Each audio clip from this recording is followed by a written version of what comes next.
बड़ी खबर पहलगाम में हुए हमले को लेकर, जहां पर उमर अब्दुल्ला भावुक हो गए हैं। विधानसभा में बोलते हुए सीएम उमर अब्दुल्ला भावुक हुए। उन्होंने कहा कि 21 साल बाद मैंने ऐसे हमले देखे हैं।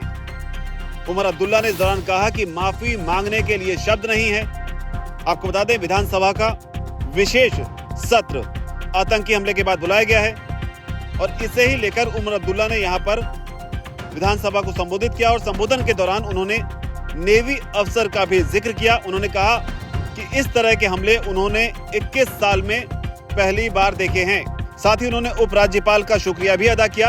उन्होंने कहा कि हमारी रिक्वेस्ट पर यह सत्र जो है वो बुलाया गया है। सोचा नहीं था कि जब पिछला सत्र खत्म हुआ था तो अगला सत्र इस तरह के हालातों में करना पड़ेगा। उमर अब्दुल्ला ने अपने भाषण के दौरान पूरे भारत का जिक्र किया। उन्होंने कहा उत्तर से लेकर दक्षिण तक, पूरब से लेकर पश्चिम तक पूरा मुल्क इस हमले की चपेट में आया है।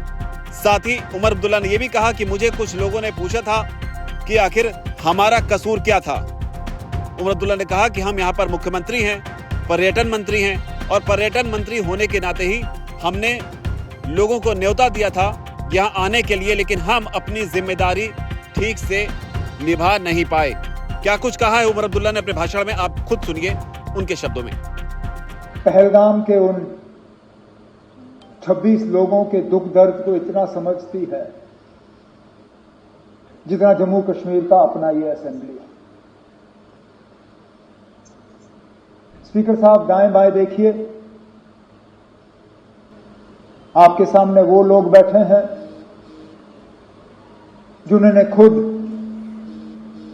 अपने किसी करीबी रिश्तेदार को कुर्बान होते हुए देखा।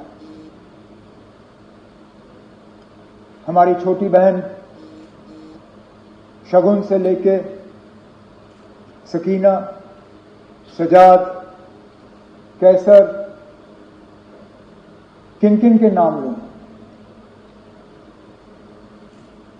किसी ने वालिद खोया, किसी ने अंकल, और सजाद ने जिस तरह हाउस के सामने उस दर्द का इजहार किया, मेरे पास शायद उससे बेहतर उसका यहां हाउस के सामने जिक्र करने के लिए अल्फाज नहीं होंगे। हम में से कितने हैं जिनके ऊपर हमले हुए? रफीक साहब, इन्होंने अपने वालिद साहब पे हमला होते हुए देखा। नायक साहब, उस हमले की जो निशानी उन पे रही, कब्र तक वो उन जख्मों को ले गए। इसी तरह कई सारे हमारे साथी जो अगर हम गिनना शुरू करें, गिनते गिनते थक जाएंगे कितने हमले हुए। ये असेंबली, राठौर साहब आप उस असेंबली के मेंबर थे, सलाथिया साहब उस असेंबली के मेंबर थे, सागर साहब, मुबारक गुल साहब, सैफुल्ला मीर साहब, कितने और हमारे साथी। जब 1 अक्टूबर 2001 श्रीनगर के असेंबली कॉम्प्लेक्स पे हमले में 40 लोग अपनी कीमती जानें गंवा गए। इसलिए मैंने कहा उन लोगों के दुख दर्द को शायद इस असेंबली से ज्यादा कोई और असेंबली या पार्लियामेंट समझ नहीं पाएगी। इसलिए हमने चाहा कि यहां इस हाउस के तरफ से इस हमले की मजम्मत हो और उन 26 खानदानों के साथ हम अपनी जो है उनके साथ हमदर्दी करें। हम स्पीकर साहब, उत्तर से लेके दक्षिण, पूरब से लेके पश्चिम, कहां अरुणाचल, कहां गुजरात, कहां जम्मू कश्मीर, कहां केरला और बीच की सारी रियासतें, पूरा मुल्क इस हमले के लपेट में आया है। ये सही है स्पीकर साहब, ये पहला हमला नहीं था। हमने कई हमले होते हुए देखे।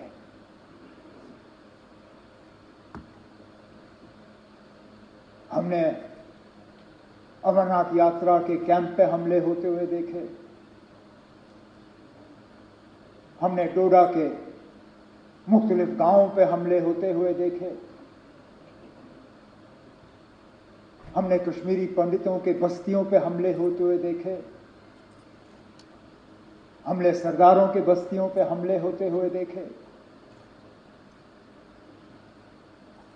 लेकिन एक बीच का ऐसा वक्त आया था, ये बाईसरन का हमला 21 साल के बाद इतना बड़ा हमला हुआ है सिविलियन। हमें लग रहा था कि ये हमले जो हैं ये अब हमारे माजी का एक हिस्सा है, they are part of our past. ये हमारे आज की कहानी नहीं है, ये हमारा मुस्तकबिल नहीं है। लेकिन बदकिस्मती से बाईसरन ने दोबारा वो हालात यहां पैदा किए, जबकि हमें लगता है कि पता नहीं अगला हमला कहां पे होगा।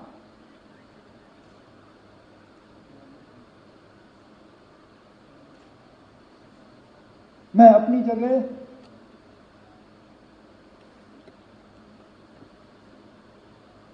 क्योंकि उस दिन लीडर ऑफ द ऑपोजिशन के साथ मैं भी पुलिस कंट्रोल रूम पे मौजूद था जब हमने 26 लोगों को वहां पे श्रद्धांजलि पेश की।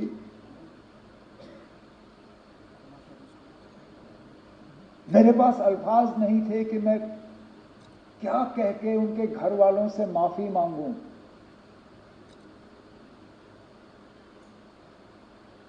ये जानते हुए कि जम्मू कश्मीर की सिक्योरिटी, जम्मू कश्मीर की सुरक्षा, जम्मू कश्मीर के लोगों की चुनी हुई हुकूमत की जिम्मेदारी नहीं है, लेकिन तब भी यहां के वजीर आला की हैसियत से, यहां की टूरिज्म के मिनिस्टर की हैसियत से मैंने इन लोगों को दावत दी थी यहां आने की। मेजबान होते हुए मेरी जिम्मेदारी थी कि सही सलामत मैं इन्हें यहां से वापस भेजूं। नहीं भेज पाया।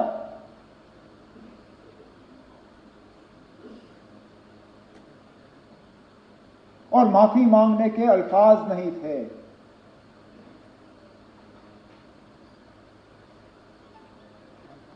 क्या कहता उनको, उन छोटे बच्चों को जिन्होंने अपने वालिद को खून में लपेटा हुआ देखा, उस नेवी अफसर की विधवा को जिनको शादी हुए ही चंद दिन हुए थे, जिन लोगों ने ये किया,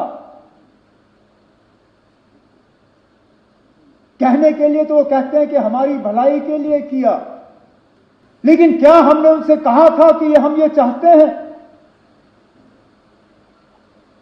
क्या हमने उनसे कहा था कि हमारे नाम में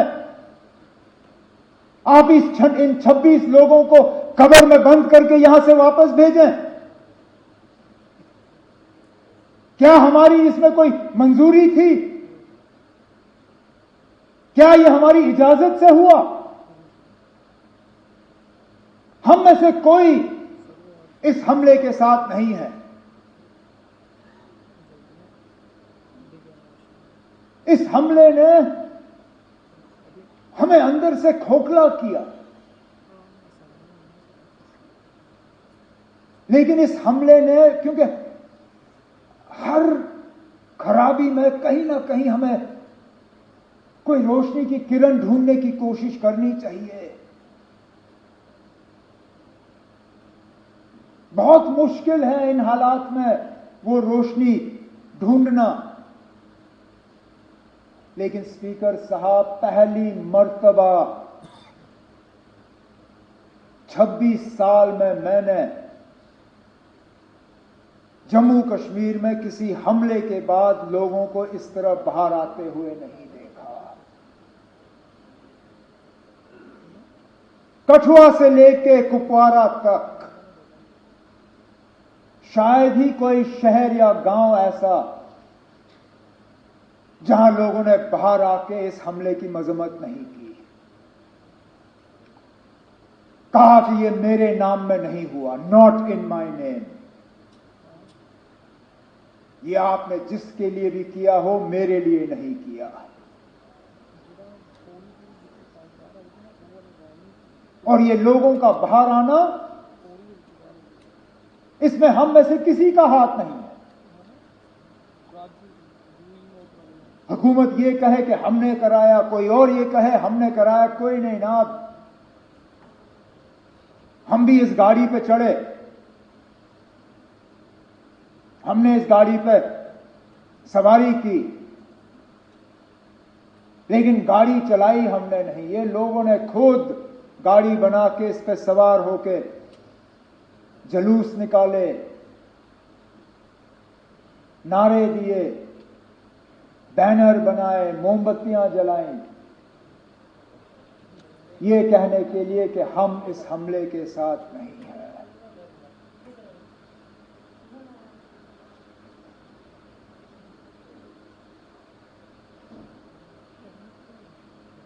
मिलिटेंसी, टेरर, दहशत, आतंकवाद, इसका खात्मा तब होगा जब लोग हमारे साथ होंगे। और ये स्पीकर साहब उस मौके की शुरुआत है। अगर कि हम इस मौके पे एहतियात से कदम जो है लें, हमारे तरफ से कोई ऐसा कदम नहीं उठना चाहिए जिससे कि हम लोगों को अपने से दूर करें। कोई हमारे तरफ से ऐसी बात नहीं होनी चाहिए या कोई एक्शन हमारे तरफ से जिससे ये जो अपने आप में पैदा हुआ इसको कहीं जख्म पहुंचे। क्योंकि सही कहा सजाद ने, हम बंदूक के जरिए मिलिटेंसी को कंट्रोल कर सकते हैं, उसको खत्म नहीं कर सकते। खत्म तब होगा जब लोग हमारे साथ होंगे। और आज लगता है कि लोग अब वहां तक पहुंच रहे हैं। स्पीकर साहब, मस्जिदों में जुमा नमाज से पहले 2-2 मिनट की खामोशी इख्तियार की गई।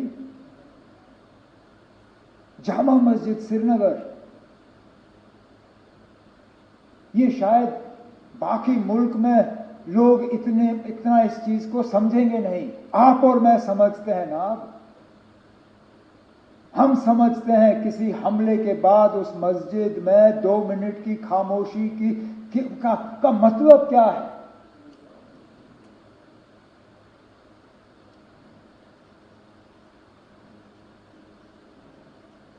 तो मेरी तो सिर्फ यही कोशिश रहेगी कि इस सिलसिले को हम बनाएं, बढ़ाएं, घटाएं नहीं, कम ना करें।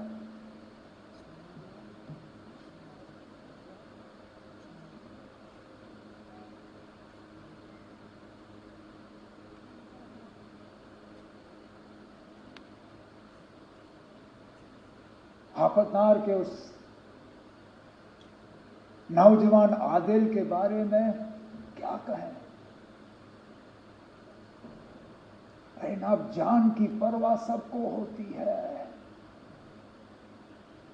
लेकिन अपनी जान की फिक्र ना करते हुए टूरिस्टों को, अपने मेहमानों को बचाने के लिए वो अपनी जान की कुर्बानी दे गया। भागता तो कौन उसको कुछ कहता।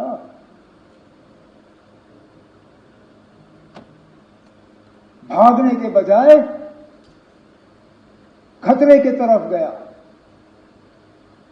इस तरह के और मिसाल हैं जिनके बारे में आज हम सुनना शुरू कर रहे हैं। जो टूरिस्ट वहां से निकले, उन्होंने अब जिक्र करना शुरू किया। किसी एक ने वहां लोकल पोनी वाले को कहा कि मेरी बीवी और बच्चे को ले जाओ, इनको बचाओ, मुझे यहां छोड़ दो। और उसने कहा, मैं ना आपकी बीवी को कुछ होने दूंगा, ना आपके बच्चे को कुछ होने दूंगा, ना आपको कुछ होने दूंगा। इनको कुछ होने से पहले इनको मेरे ऊपर से गुजरना होगा। और छुपा के उनको सलामत रखा। जख्मियों को अपने कंधों पे पहाड़ से नीचे उतार के अस्पताल एम्बुलेंस तक पहुंचाया।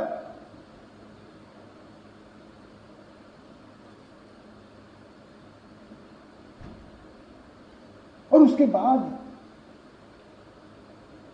जिस तरह लोकल लोगों ने मदद करने की कोशिश की, गरीब वो शिकारा वाला जो डल लेक पे फल बेचता है, उसने अपनी किश्ती पे एक छोटा सा बोर्ड लगाया, टूरिस्टों के लिए मुफ्त फ्रूट चाट। अरे ना, वो दिन के 200-300 रुपए कमाने वाला, वो कहता है कोई नहीं ना चले मेरे हफ्ते की कमाई, लेकिन मैं कम से कम अपने मेहमानों को यह एहसास देना चाहता हूं कि हम उनके साथ हैं।